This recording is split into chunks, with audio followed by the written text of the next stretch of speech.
আসি ভাই, শোন, জি ভাই বলেন। আমি একটু ব্যাংকে যাচ্ছি, এখনই আসছি। তুই কিন্তু দোকান ভালোভাবে খেয়াল রাখিস, ঠিক আছে? আপনি কোনো চিন্তা করেন না, আমি দেখবান।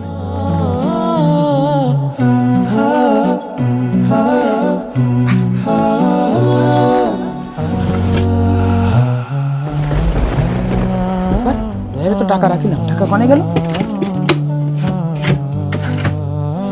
আসিফ, এই কনে গেলি? এই এদিকে আয়। আমি ব্যাংকে যাওয়ার আগে ডয়ারে কিছু টাকা রেখে গেছিলাম, সে টাকা কোথায়? টাকা? আমি তো জানি না ভাই। মিথ্যা কথা বলার আর জায়গা পাস না, না? আমি শুরু থেকে তোর মতিগতি লক্ষ্য করছি, তোর হাব ভাব আমার ভালো লাগছিল না। আবার কই যে ওই পাশে কাস্টমারের মাল দিচ্ছিলাম। না ভাই, বিশ্বাস করেন, আমি তো। থাম, তুই এই ডয়ার থেকে টাকা চুরি করেছিস, বিয়াদব। তোর দোকান ফের।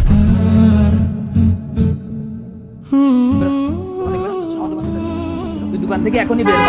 চোর চোরটা আমার দোকানে আমি রাখবো না। কিরে, তুই এই সময় দোকানে? একটু আগে এসে দেখি তুমি দোকানে নেই, তাই ডয়ার থেকে পরীক্ষার ফিস জন্য কিছু টাকা নিয়ে গেছিলাম। আমাকে না বলে তুই ডয়ার থেকে টাকা নিলি কেন? আরে তখন তো তুমি ছিলে না। তুই জানিস কত বড় ক্ষতি হয়েছে? কিরে আসিফ, দোকানে যাসনি? গেলাম, চলে আইসে। কে, কি হয়েছে? টাকা চুরি করিলাম, তাই মালিকই বের করে দিয়েছে। হ্যালো। তুই কনে রে ভাই?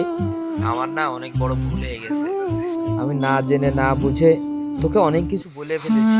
তুই আমাকে মাফ করে দে ভাই। আপনার তো কোনো দোষ নেই ভাই। মানে? আমাদের মতো মানুষের কথা পৃথিবীর কারোরই বিশ্বাস হবে না, কারণ আমরা তো গরিব। আমরা এই সমাজের সবচেয়ে অবহেলিত মানুষ।